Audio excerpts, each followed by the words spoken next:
Nicolas Hench, on parle tout d'abord d'Eagle Eyes. C'est vraiment pas facile de le juger sur ses dernières courses. Bah ouais, pourtant il travaille bien le cheval. Hein, et voilà. Le jour au premier départ, il était bien parti. Il aurait aimé voir la course et puis au deuxième départ, il est parti au galop, comme ça peut lui arriver. Le cheval, il travaille bien. On est sur place, c'est un E. Il reste en course qu'il va courir. Il reste 6 mois à courir, donc on pas se priver de courir. Forcément, au papier, on n'y voit pas une chance, mais sur ce qui monte le matin, on insiste. Et puis voilà, quand il va courir, c'est ce qu'il a à courir. S'il prend une place, on sera content. Mais Nico, je me mets dans la peau d'un parieur. C'est l'un des premiers que j'oreille.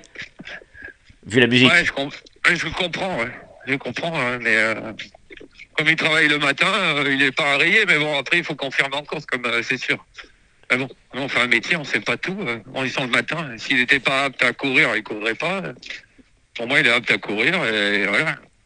Comme certains d'autres dans la course. Donc voilà. Il est resté, il court.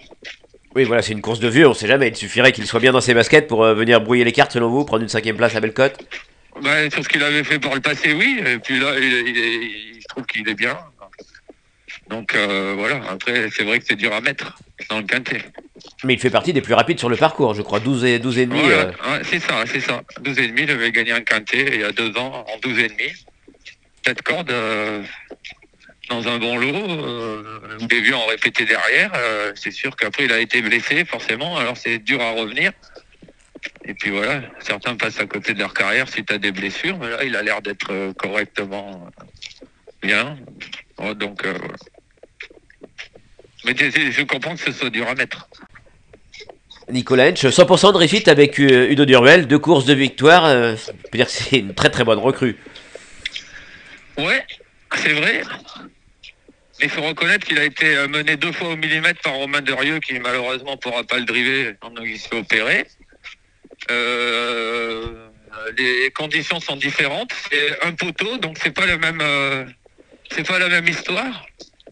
Quand il y a 2 poteaux, là, on est tous au même poteau, donc voilà, un départ sera important, un bon départ. Et après, il faut un bon déroulement de course caché. Si on peut se faire emmener jusque dans la ligne droite et pouvoir sortir comme ça, lui il est arrivé les 2 fois précédentes. Et il a un bon rôle à jouer. Mais il faut que ça se fasse vraiment bien. Ouais, fin décembre, il remportait un lot de ce genre. Ouais, mais voilà, ouais, une course sur mesure avec 2 poteaux, il me semble. Il n'y a pas de raison que vous ne soyez pas aussi inspiré que Romain Derieux, Nico. Ah bah oui, mais bon, on connaît le talent de Romain et la forme, tout ça, c'est important. Les bonnes décisions et tout ça, voilà, il n'y a pas de raison, c'est sûr. Il faut que ça se passe bien et forcément, il a une chance.